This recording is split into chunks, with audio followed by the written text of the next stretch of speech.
So we're continuing on in Mark.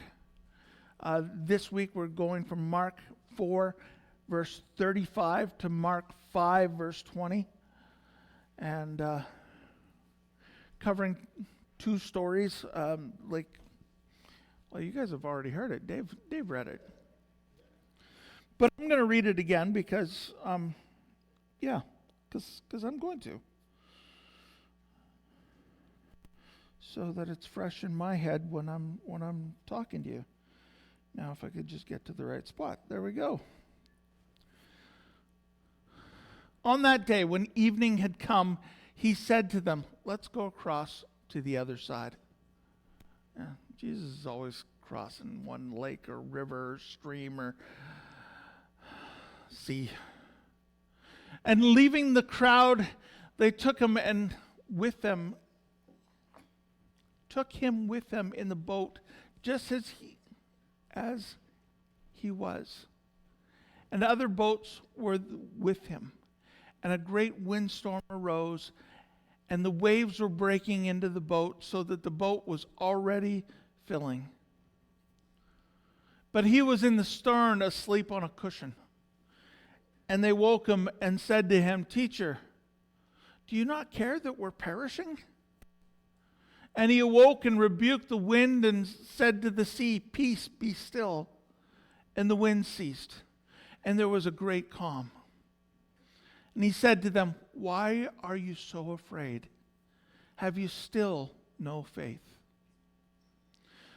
And they were filled with great fear and said to one another, "Who then is this, that even the wind and the sea obey him?" They came to the other side of the sea, to the country of the Gerasenes. And when Jesus had stepped out of the boat, immediately there met him out of the tombs a man with an unclean spirit.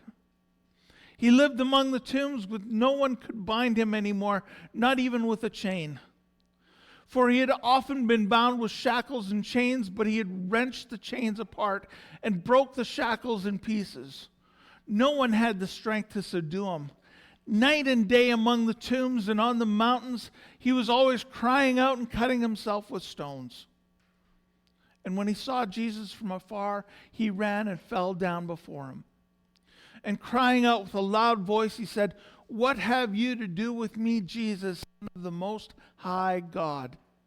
I adjure you by God, do not torment me." For he was saying to him, "Come out of the man, you unclean spirit." And Jesus asked him, "What is your name?" He replied, "My name is Legion, for we are many." And he begged him earnestly not to send them out of the country. Now a great herd of pigs was feeding there on the hillside, and they begged him, saying, "Send us into the pigs, let us enter them." So he gave them permission, and the unclean spirits came out and entered the pigs. And the herd, numbering about 2,000, rushed down the steep bank into the sea and drowned in the sea. The herdsmen fled and told it in the city and in the country, and people came to see what it was that had happened. And they came to Jesus and saw the demon-possessed man, the one who had the legion, sitting there clothed and in his right mind, and they were afraid. And those who had seen it described to them what had happened to the demon-possessed man and to the pigs. And they began to beg Jesus to depart from their region. As he was getting into the boat, the man who had been possessed with the demons begged him that he might be with them. And he did not permit him, but said to him, "Go home to your friends and tell them how much the Lord has done for you, and how he had mercy on you." And he went away and began to proclaim in the Decapolis how much Jesus had done for him, and everyone marveled.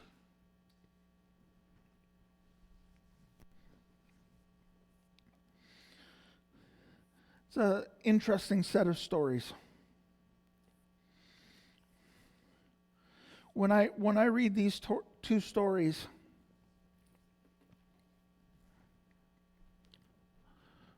I see a lot of similarity between these two. Yeah, there's only one demon-possessed man, there's only one storm, but there's a lot of things very similar about these two. So I'm just going to get into it.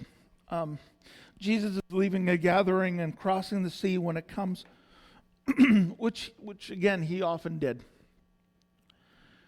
And I also feel like it's often that there's a storm. Jesus starts crossing the sea and a storm comes up.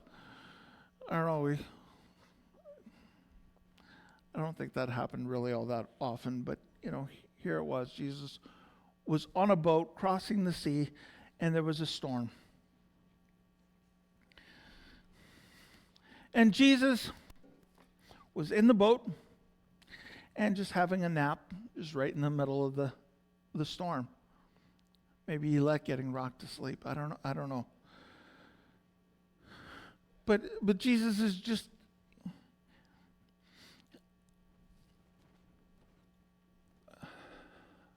so I go to bed in a nice soft bed.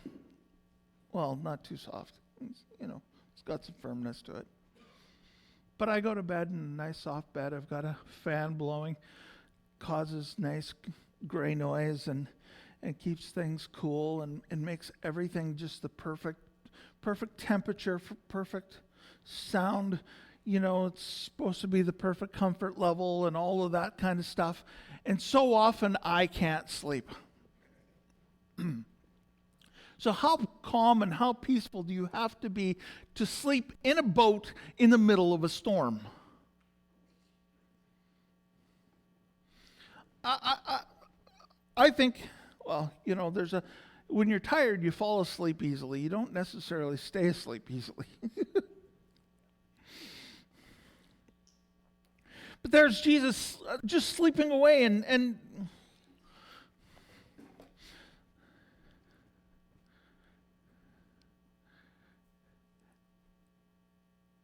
his disciples get offended.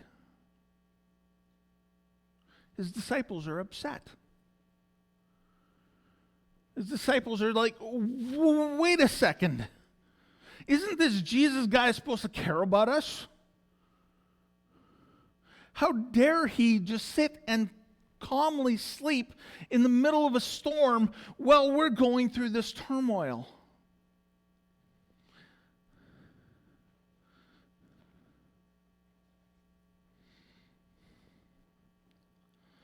I just want to say that often Jesus or God are not panicked by the things that cause us to panic.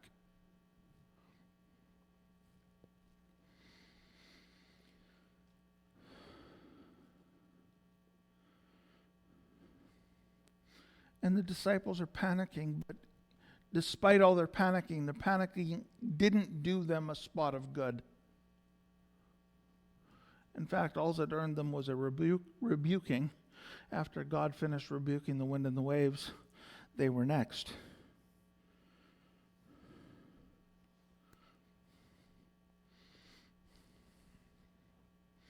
But because of their fear, because of looking at the situation through a momentary glance. See what the disciples were doing when they were going through, riding in the boat and there was no storm. Even though there could come a storm, they were perfectly fine. There was no panic. But a storm could come. They were judging the situation based on a moment. Based on what they were currently seeing, currently experiencing, that all of a sudden became reality. This storm is coming. We're taking on water in our boat. We could tip over and all die.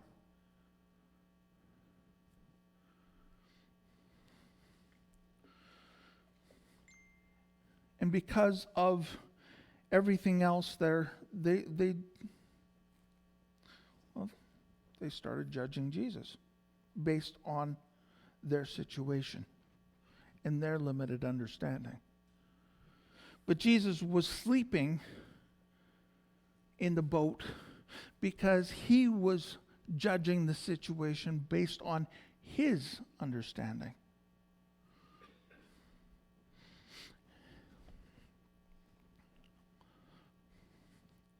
Now, most of us would quite willingly say that Jesus knows a little bit more than we do.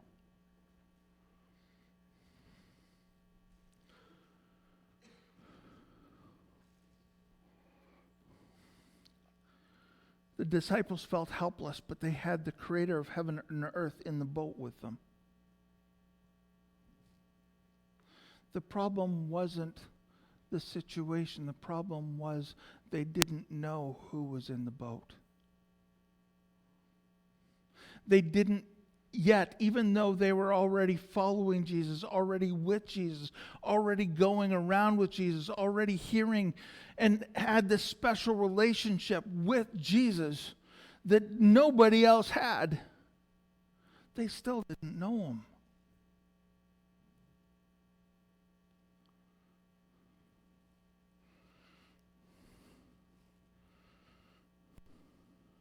They didn't know that the man sleeping in the front of the boat was the same person of whom it was said in John 1:3.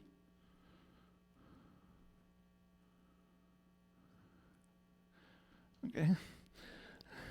In John 1:3 it says, all things were made through him, and without him was not anything made that has been made. They're in a boat with the creator of the world. They're in a boat with somebody who has the power over the wind and waves, and Jesus, well, Jesus isn't going to die. Well, at least not yet. He just wakes up and, okay, wind, waves, stop. You guys, you can just stop what you're doing now. And it all stops. And all of a sudden, these people who knew Jesus better than anybody else in the world, all of a sudden realize, wow, we don't know this guy yet. Even the wind and the sea obey him.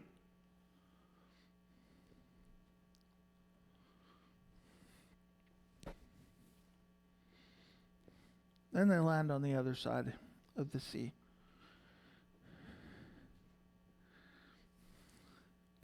And I sort of wonder,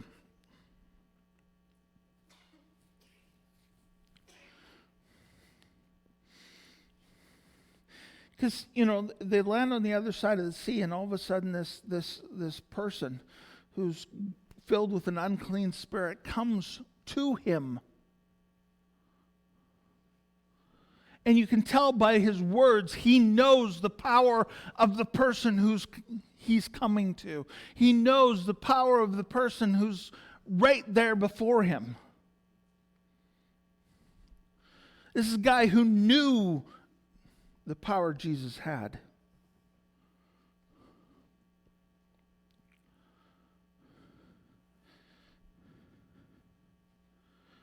And he shows up and he starts begging Jesus, oh, have mercy on us.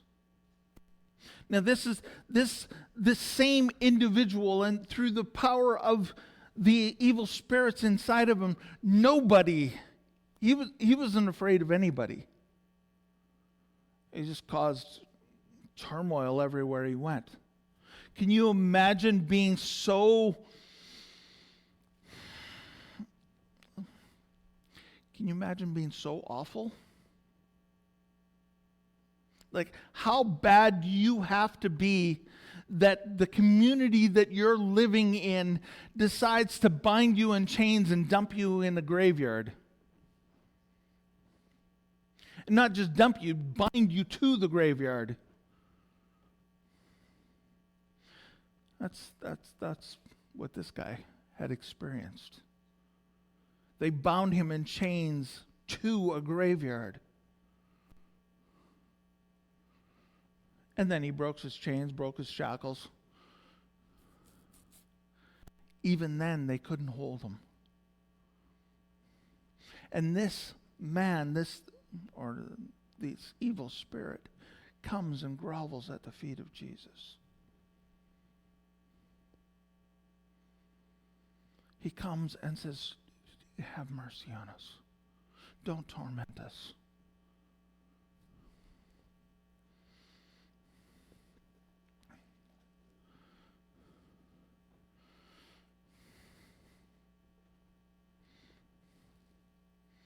And in this situation, we see another moment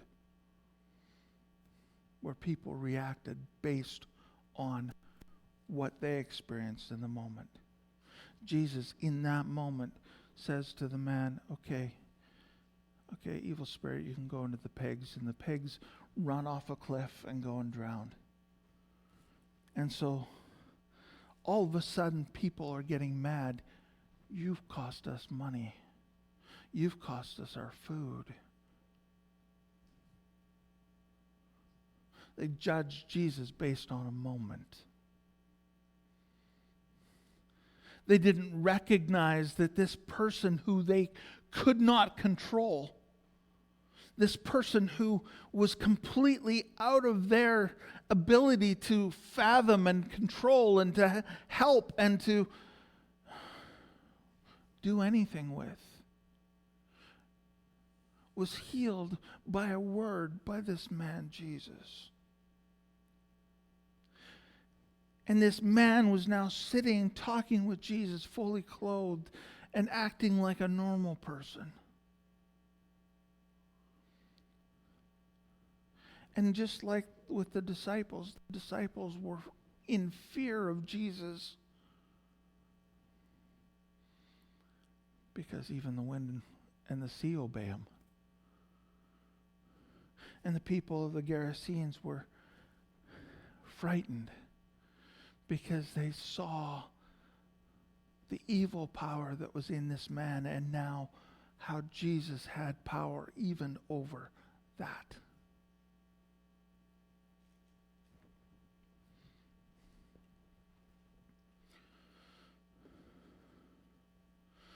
They all got mad because what Jesus did or did not do. And what he did or did not do, and how that affected them.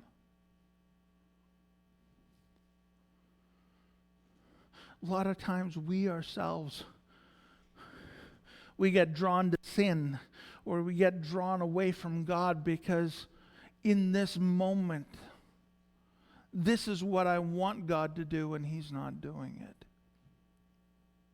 Or I wanted God to do this, but he did this instead.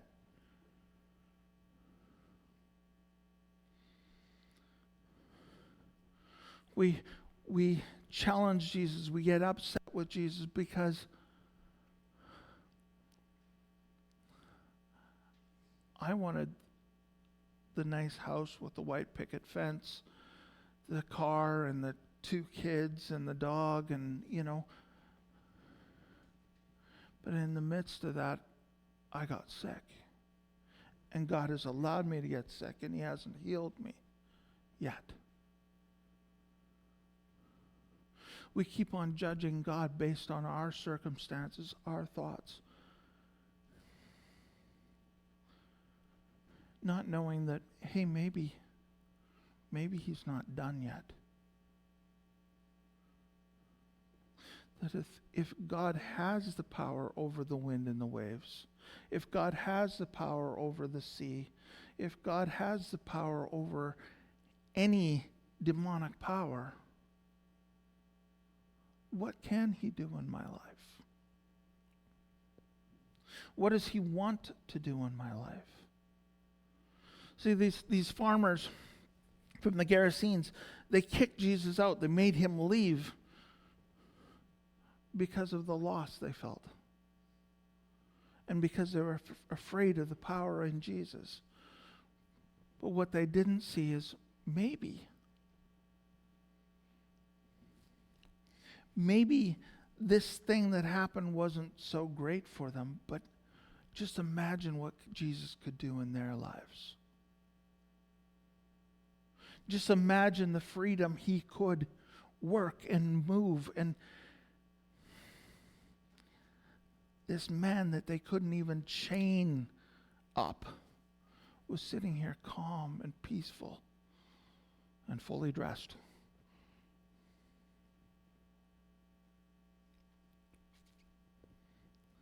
And instead of saying, hey, I want to know more about you. I want to know more about this power that lives in you.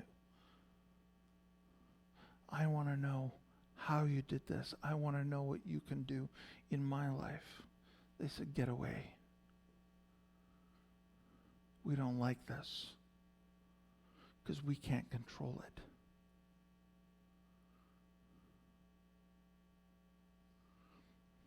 The disciples said,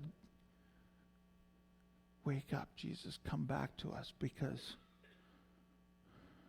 we don't like this discomfort that we're in because we can't control it. We want you to bring back control to us. We know how to row a boat. We're fine with that. Half the disciples were fishermen. They got in boats all the time.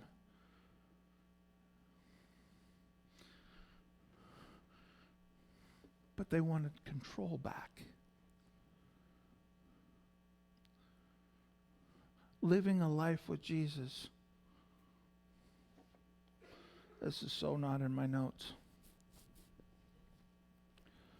Living a life with Jesus is going to mean that your life is going to be out of control. It means that sometimes you are not going to have any control over what's going on in your life. It's surrendering those times and those things to the one who actually has control. Because we never really had it in the first place. We just try to live in the illusion that we have control.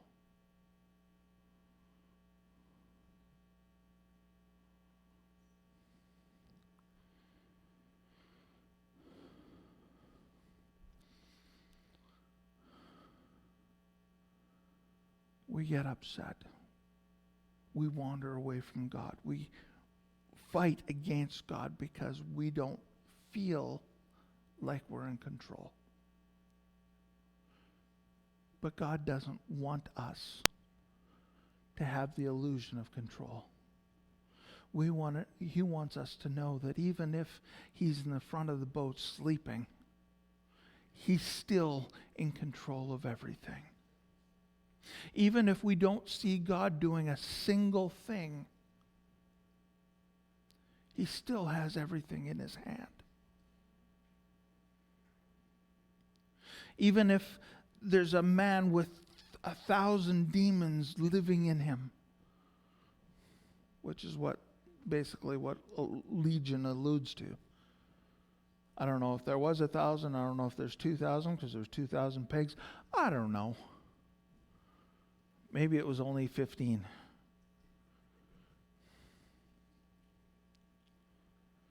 But all I know is this man was out of control. And the people of the area thought, hey, we've got this situation under control. He's over, he's in the graveyards and, sometimes he goes up in the mountains. But hey, he's over there and we're over here. We're good. He typically leaves us alone, but now our pigs are gone. And they're upset because, hey,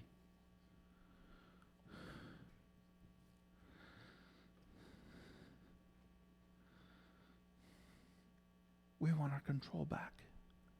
Go away, Jesus.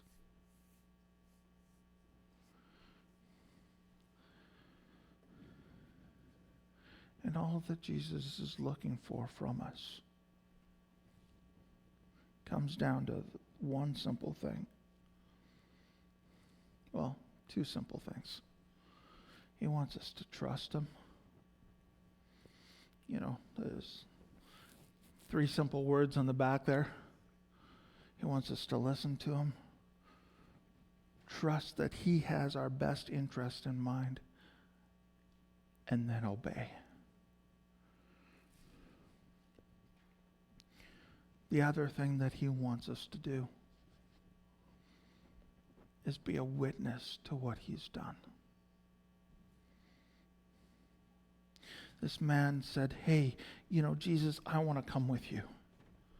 You don't know the bridges I burnt here. You don't know the relationships that have broken down because of this thing that I've been going through. My friends, my family, they all hate me now. I've got nothing. Can I come with you?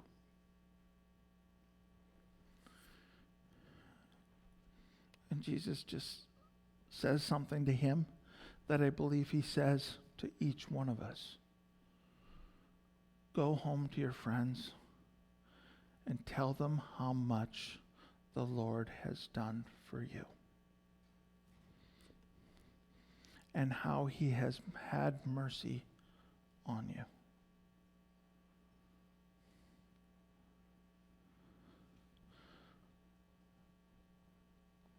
That's our call. That's our purpose.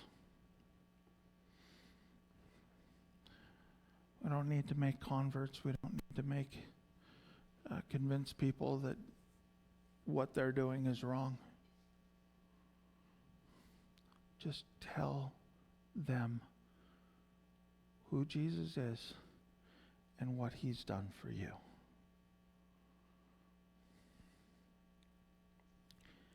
And settle in knowing that he's got everything in control.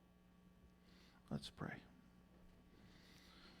Lord, I thank you that you have things under control, because I know so often in my life I don't.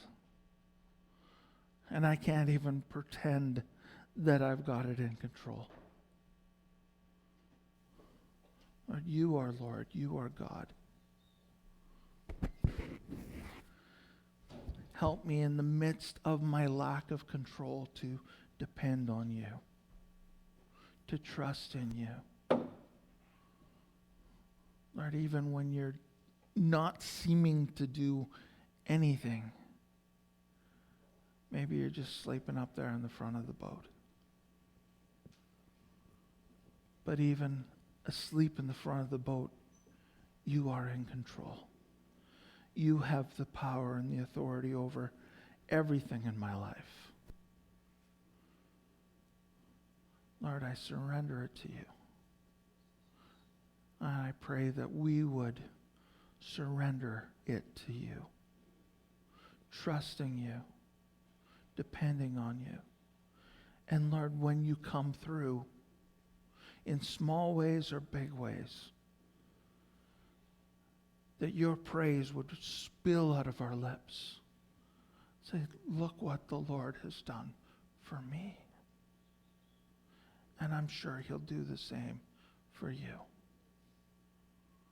In Jesus' name, amen.